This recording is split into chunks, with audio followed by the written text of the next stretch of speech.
Hello student, প্রত্যেককে welcome পাইথনের 6 নম্বর class নিয়ে।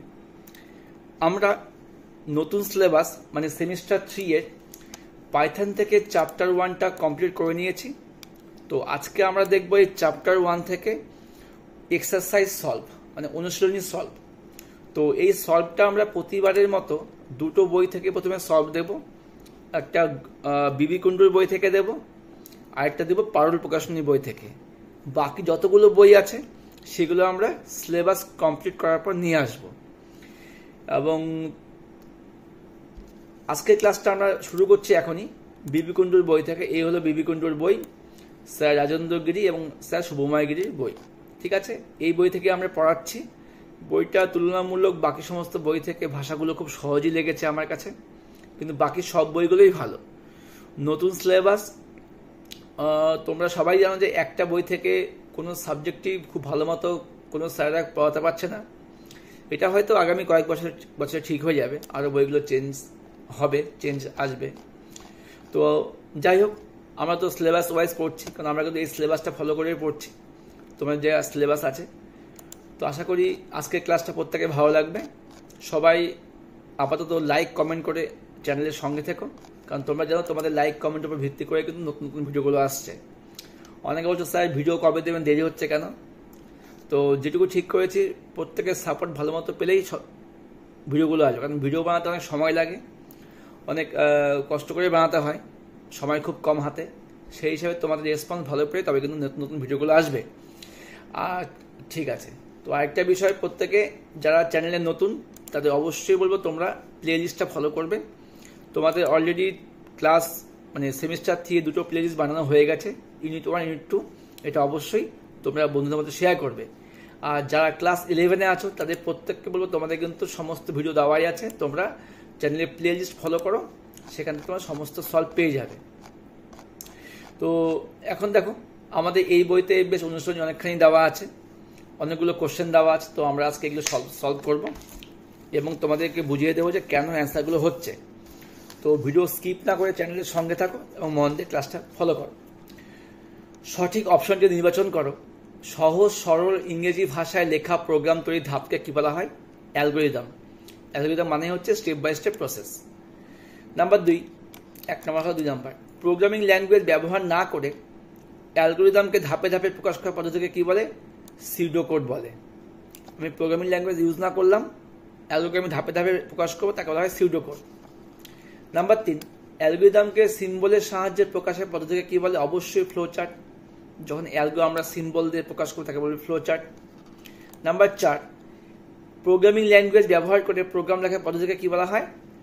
Programming বলা হয় বা কোডিং বলা হয়। সেক্ষেত্রে হবে এ ও বি উভয়, এ এবং বি উভয়।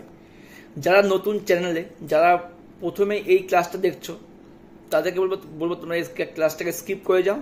তোমরা এই ক্লাসের প্রথম ভিডিওগুলো আগে দেখে নাও, আগে চ্যাপ্টার থেকে কনসেপ্ট তৈরি করো, তারপর কিন্তু এমসিকিউ বা অনুশীলনী সলভ করো। কিছু স্টুডেন্ট কমেন্ট করছো স্যার এমসিকিউ করান, থিওরি পড়ে লাভ নেই। আরে কেন থিওরি পড়ে লাভ নেই? তোমাকে থিওরি না পড়লে এমসিকিউ কী করে করবে? হাজার লাখ এমসিকিউ মুখস্থ করলে কখনো এমসিকিউ কমন পাওয়া যায়? কখনো যাবে না। আগে কনসেপ্ট ক্লিয়ার করতে হবে। ঠিক আছে, তো এবার দেখে নিই আমরা 5 নম্বর প্রশ্ন। নিচে কোন সম্পাদনের মাধ্যমে প্রোগ্রামে আউটপুট পাওয়া যায়? অবশ্যই রান করলে আউটপুট পাওয়া যায় বা এক্সিকিউট করলে আউটপুট পাওয়া যায়। সেক্ষেত্রে অপশন কি হবে? এ এবং বি উভয়। নাম্বার 6, প্রোগ্রাম লেখা, রান করা, ভুল মানে ঠিক করে নেওয়া ইত্যাদি কাজগুলিকে কে পরিচালনা করে? বলা হয় প্রোগ্রামিং বা মেথোডোলজি। প্রোগ্রামিং বা মেথোডোলজির মধ্যেই দেওয়া আছে প্রোগ্রামকে লেখা, রান করা, ভুল বের করা, এই কাজগুলো কিন্তু এর মধ্যেই হয়। নাম্বার 7, পাইথন প্রোগ্রামের লাইনের শুরুতে কিছুটা স্পেস ছাড়তে হয়। যেমন ইফ দিয়ে যখন কাজগুলো করি, ইফ যদি হয় তাহলে কি হবে, স্পেস দেওয়া হয়, ওই স্পেসটাকে বলা হয় কি? ইনডেন্টেশন। ঠিক আছে। নাম্বার 8, পাইথনে একটি মূল প্রোগ্রামের ছোট ছোট ভাগগুলিকে কি বলা হয়? Sub program. একটা প্রোগ্রামের মধ্যে যখন ভাগে আর কিছু প্রোগ্রাম রাখা হবে তাকে বলা হবে সাব প্রোগ্রাম। নাম্বার 9, নিম্নলিখিতগুলির মধ্যে কোনটির নাম কখনোই সংখ্যা দিয়ে শুরু হয় না? অবশ্যই ভেরিয়েবল কখনোই কিন্তু সংখ্যা দিয়ে শুরু হবে না। ওকে, আচ্ছা। এবার হচ্ছে নাম্বার 10, নিচে কোন ভেরিয়েবলটি বৈধ? দেখো আমরা কিন্তু যখন ভেরিয়েবল পড়েছিলাম বা আইডেন্টিফায়ার পড়েছিলাম, আইডেন্টিফায়ার আর ভেরিয়েবল কিন্তু দুটো একই জিনিস। আইডেন্টিফায়ারের ভাগ হচ্ছে ভেরিয়েবল, তার মানে আইডেন্টিফায়ারের যা যা গুণ আছে সেই গুণগুলো কিন্তু ভেরিয়েবলের মধ্যেও বর্তাবে। তবে ভেরিয়েবলের গুণ আইডেন্টিফায়ারের মধ্যে নাও বর্তাতে পারে, বাট আইডেন্টিফায়ারের গুণ ভেরিয়েবলের মধ্যে থাকবে। সেক্ষেত্রে ভেরিয়েবল দেওয়া কিছু নিয়ম আছে, সেই নিয়ম অনুসারে কোনগুলো আমার বৈধ ভেরিয়েবল। যেমন দেখো পাই একটা বৈধ ভেরিয়েবল, আমরা অংশ ধরে নিই পাই সমান 3.147.143, HT আন্ডারস্কোর নেম এটা বৈধ ভেরিয়েবল। সেক্ষেত্রে কি হবে, এ এবং বি উভয়। আর 6 রোল কিন্তু হবে না, কারণ 6 হচ্ছে নাম্বার দিয়ে শুরু, এটা হবে না। নাম্বার 11, পাইথন প্রোগ্রামে কমেন্ট যোগ করার জন্য কোন চিহ্ন ইউজ করা হয়? কমেন্ট করতে হয় আমাদের কিন্তু ডাবল কোটেশন দিয়েও করতে হয়, হ্যাশ দিয়েও করতে হয়, ট্রিপল কোটেশন দিয়েও করতে হয়, এইভাবে সবকটা দিয়ে কিন্তু কমেন্ট যোগ করতে হয়। ওকে। নাম্বার 12, পাইথন প্রোগ্রামিং কথার অপর নাম কি? কোডিং। প্রোগ্রামিং অপর নাম কোডিং। নাম্বার 13, প্রোগ্রামের ত্রুটি সংশোধন করার পদ্ধতি কি? কি দিয়ে আমি প্রোগ্রামের ভুলটাকে বের করব? কোন পদ্ধতি বের করব? এটা হবে ডিবাগিং। ডিবাগিং মানে কিন্তু হচ্ছে প্রোগ্রামের ত্রুটি খুঁজে বের করা। নাম্বার 14, প্রোগ্রাম স্টেটমেন্ট লেখার নিয়মকে কি বলা হয়? আমি একটা প্রোগ্রামকে স্টেটমেন্ট অনুযায়ী লিখবো, বা ইফ কি করে ইউজ করব, ফর লুপ কি করে ইউজ করব, হোয়াইল কি করে ইউজ করবো, তার একটা নিয়ম থাকবে, সেই নিয়মকে বলা হয় সিনট্যাক্স। ঠিক আছে। নাম্বার 15, প্রোগ্রামার গ্রামার সংক্রান্ত যে ভুলগুলো আছে তাকে বলা হয় সিনট্যাক্স এরর। সিনট্যাক্স মানে নিয়মের ভুল, তোমার গ্রামারের ভুল, এটা হচ্ছে সিনট্যাক্স এরর। নাম্বার 16, পাইথন একটি ড্যাশ নির্ভর কম্পিউটার ল্যাঙ্গুয়েজ। অবশ্যই ইন্টারপ্রিটার নির্ভর কম্পিউটার ল্যাঙ্গুয়েজ। ঠিক আছে। নাম্বার 17, প্রোগ্রামাররা এই কেন ইন্টারপ্রিটার নির্ভর প্রোগ্রামিং ল্যাঙ্গুয়েজ, এটা কিন্তু আমাদের ফার্স্ট ক্লাসে বলে দেওয়া আছে। প্রোগ্রামার এক লাইনকে একটি লাইনকে পরপর এক্সিকিউট করার জন্য কি ব্যবহার করা হয়? ইন্টারপ্রিটার কাজটা কিন্তু লাইন বাই লাইন চেক করা। নাম্বার 18, নিচে কোনটি ফ্রি ওপেন সোর্স সফটওয়্যার? অবশ্যই পাইথন হচ্ছে free and open source software. আচ্ছা, যেখানে উইন্ডোজের লাইসেন্স কিনতে হয়, অফিস 365 পারচেস করতে হয়, ফটোশপের বিভিন্ন ভার্সনগুলোকে পারচেস করতে হয়, আর পাইথন একদম free open source. IDLE full form কি? Integrated development environment. তবে এখানে একটা ভুল আছে, এখানে লার্নিং হয়ে যাবে, L for learning environment. Number 20, পাইথনে ওপেনিং উইন্ডোর নাম কি? শেল। এটাকে সেল বলা হয়, যেটা আমি উইন্ডোটা ওপেন করি তাকে কিন্তু বলা হয় হচ্ছে শেল, বা আমরা কিন্তু সেটাকে হচ্ছে কি বলতে পারি, যে আইডিয়ালিও বলতে পারি, বা পাইথনে ইন্টারেক্টিভ উইন্ডো বলতে পারি। কিন্তু মোদ্দা কথা, পাইথন যে উইন্ডোটা খোলা হয় তাকে বলা হয় পাইথন শেল।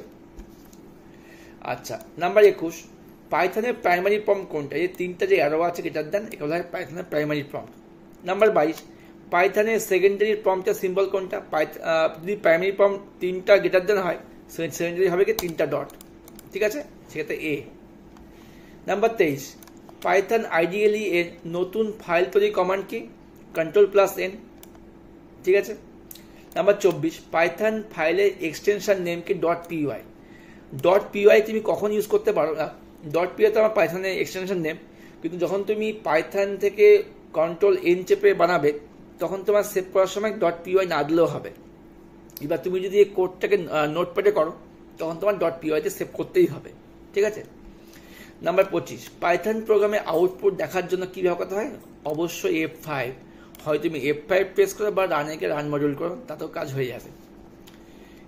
26 নাম্বার, কোন মেনু ব্যবহার করে পাইথনের প্রোগ্রাম রান করা হয়? Run menu.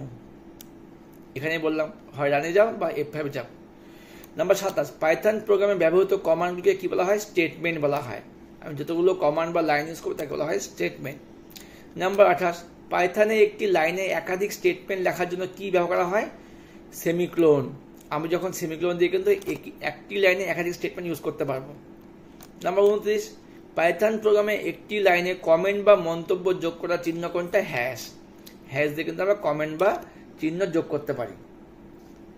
নাম্বার 30, পাইথন প্রোগ্রামে একটি ব্লক বা একাধিক লাইনে একটি কমেন্ট হিসেবে কোন চিহ্ন ইউজ করা হয়? দেখো, আমি প্রোগ্রামে ব্লক বা একাধিক লাইনকে কমেন্ট করবো, সেক্ষেত্রে আমার ব্লক অফ কমেন্ট কিন্তু আমরা ডাবল কোট দিয়েও করতে পারি, আর একাধিক লাইন করতে গেলে আমাকে কিন্তু ট্রিপল কোট ইউজ করতে হয়। সেক্ষেত্রে আমাদের অপশন হবে এ এবং বি উভয়। এগুলো সমস্ত কিছু তোমাদের কিন্তু প্রথম দিককার ক্লাসে বোঝানো আছে। যারা নতুন তারা অবশ্যই প্রথম দিককার ক্লাসগুলো দেখে নাও। আর ভিডিওর মাঝখানে যারা এখন অবধি লাইক করতে পারেনি, যদি পছন্দ হয়, যদি ভালো লেগে থাকে একটু হলো, অবশ্যই একটা লাইক করে সাপোর্ট করবে। শূন্যস্থান পূরণ করো। পাইথন একটি ড্যাশ ওরিয়েন্টেড ল্যাঙ্গুয়েজ, অবশ্যই object oriented open source software. Number 2, Python programme চালানোর জন্য কি ব্যবহার করা হয়? ইন্টারপ্রিটার। নাম্বার 3, পাইথন প্রোগ্রামে আউটপুট দেখার জন্য কোন শর্টকাট ইউজ করতে হয়? অবশ্যই F5 দিয়ে রান করতে হয়। নাম্বার 4, পাইথন প্রোগ্রামে এক্সটেনশন নেম কি? .py, আমরা মুখস্থ হয়ে গেছে, পাইথনে py। নাম্বার 5, পাইথন প্রোগ্রামে এক্সটেনশন মোড কোনটা? দুটা আমাকে কিন্তু এটা ভুল আছে, এক্সটেনশন একটা হবে এক্সিকিউশন মোড হবে। কি হবে? Execution mode. তো মোড দুটো আছে, একটা কি ইন্টারেক্টিভ মোড, একটা কি স্ক্রিপ্ট মোড, সেক্ষেত্রে হবে বোথ। নাম্বার 6, পাইথনে ইন্টারেক্টিভ মোডের প্রাইমারি প্রম্পট কোনটা? অবশ্যই 3টা গ্রেটার দেন। আর সেকেন্ডারি প্রম্পট কোনটা? ট্রিপল ডট, অপশন হবে এ। নাম্বার 7, পাইথনে ড্যাশ মোড ব্যবহার করে একটি ফাইলে একাধিক লাইনে কোড লেখা যায়। অবশ্যই স্কিপ মোডে কিন্তু আমরা একাধিক লাইনে কোড লিখতে পারি, তাই তো? নাম্বার 8, পাইথনে একগুচ্ছ ক্যারেক্টারের সমষ্টিকে কি বলা হয়? Character set. নামের মধ্যেই উত্তর দেওয়া আছে, ক্যারেক্টারের সমষ্টি, তোমার ক্যারেক্টার সেটই হবে। এবার দেখো সত্য বা মিথ্যা, দুটো স্টেটমেন্ট দেওয়া থাকবে, এর মধ্যে কে সত্য কে মিথ্যা, বা দুটোই সত্য মিথ্যা কিনা আমাদেরকে যাচাই করতে হবে। দেখে নাও, পাইথন একটি high level structure oriented computer language, অবশ্যই ঠিক। পাইথনে একটি কম্পাইলার নির্ভর ল্যাঙ্গুয়েজ, এটাও ঠিক। সেক্ষেত্রে অপশন কি হবে? এ সত্য। সরি, পাইথন কম্পাইলার নির্ভর না, পাইথন হচ্ছে ইন্টারপ্রিটার নির্ভর ল্যাঙ্গুয়েজ। সেক্ষেত্রে অপশন কি হবে? এ সত্য কিন্তু বি মিথ্যা। ওকে। আর নাম্বার 2, 1 নম্বর হলো 2 নম্বর। পাইথনে কিওয়ার্ড হলো কতগুলি? রিজার্ভ ওয়ার্ড, একদম ঠিক, আগে থেকে রিজার্ভ করা আছে কিওয়ার্ডগুলো। কতগুলো কিওয়ার্ড আছে? 35টা কিওয়ার্ড আছে নতুন ভার্সনে। পাইথনে কিওয়ার্ডগুলি কেস সেন্সিটিভ হয়, একদম ঠিক, মানে সব ছোট হাতের কিওয়ার্ডগুলো হয়। সেক্ষেত্রে কি হবে? উভয় সত্য। ওকে, আচ্ছা, এবার দেখে নিই আমরা 3 নম্বর। পাইথনে ভেরিয়েবল, ফাংশন, ক্লাস, মডিউল ইত্যাদি নামতে আইডেন্টিফায়ার ইউজ করতে হয়, একদম ঠিক। আচ্ছা, কারণ আইডেন্টিফায়ারের মধ্যে কিন্তু ভেরিয়েবল পড়বে, ফাংশন পড়বে, ক্লাস পড়বে। আর আইডেন্টিফায়ার নামটি সংখ্যা দিয়ে শুরু হয়, একদম ডাহা মিথ্যা কথা, একদম ভুল। উত্তর এ সত্য, বি মিথ্যা। চলে আসি 4 নম্বর প্রশ্নে। পাইথন প্রোগ্রামের ফিক্সড ভ্যালুগুলিকে বলা হয় ভেরিয়েবল, অবশ্যই তাই। ফিক্সড ভ্যালুকে না, একে বলা হয় কনস্ট্যান্ট, যেটা ভ্যালু ফিক্সড তাকে বলা হবে কনস্ট্যান্ট। আর লিটারালগুলি নিউমেরিক হতে পারে, স্ট্রিং হতে পারে, বুলিয়ান হতে পারে, একদম ঠিক। সেক্ষেত্রে হবে এই স্টেটমেন্ট বি সত্য কিন্তু এ মিথ্যা। ওকে, তোমাদের হয়তো অনেকের কাছে এই বইটি আছে, এবার তোমরা দেখতে পাবে যে এই বইয়ের শেষে কিন্তু অ্যান্সার দেওয়া আছে। সেক্ষেত্রে প্রত্যেকে অবশ্যই চেষ্টা করবে যাতে নিজেরা অ্যান্সারটা করতে পারো, বা যারা এখনো অ্যান্সার সলভ করতে বসোনি তারা বইটা পাশে নিয়ে বসো, যেগুলো আমরা বলছি তোমরা মিলিয়ে মিলিয়ে সলভ করে নাও। নাম্বার 4, এ আর বি ম্যাচ করতে বলেছে। যেমন কি বলেছে? প্লাস, তারপর কি প্লাস, ডিভাইড, মডিউল, স্টার, অ্যাস্ট্রিক, এগুলো হচ্ছে কি? এগুলো হচ্ছে আমাদের কিন্তু অ্যারিথমেটিক অপারেটর। ওকে, তারপরে গ্রেটার দ্যান, লেস দ্যান, এগুলো কি? এগুলো হচ্ছে কম্প্যারিজন অপারেটর। তারপর and, dot, not, logical operator. আর 19 মডিউল 7, এটা কি? রিমাইন্ডার 5। কেন রিমাইন্ডার 5 হলো? দেখো, যদি আমরা অবলিক সাইন দিই বা ডিভিশন সাইন দিই, সেক্ষেত্রে আমাদের কিন্তু বেরোবে হচ্ছে কোশেন্ট বা ভাগফল বেরোবে। আর যখন আমার পার্সেন্টেজ থাকবে তাকে বলা হয় মডিউল, সেক্ষেত্রে আমার কিন্তু রিমাইন্ডার বেরোবে। সেক্ষেত্রে যদি তুমি 19কে 7 দিয়ে ভাগ করো, 7 দুগুণে 14, 19 বিয়োগ 14, রিমাইন্ডার 5, অ্যান্সার হবে রিমাইন্ডার 5। ওকে, তাহলে আমার অ্যান্সার কি হলো? ডি নাম্বারটা, এ 2, বি এর 3, সি এর 1, ডি এর 4। এবার চলে আসছি 2 নম্বর প্রশ্নে। 2 নম্বর ম্যাচিংয়ে কি আছে? 60, 4, 5, 6, 7, এল, তারপর পজিটিভ নাম্বার 25, 625, এক্ষেত্রে এটা কি হবে? নিউমেরিক লিটারাল, ঠিক আছে।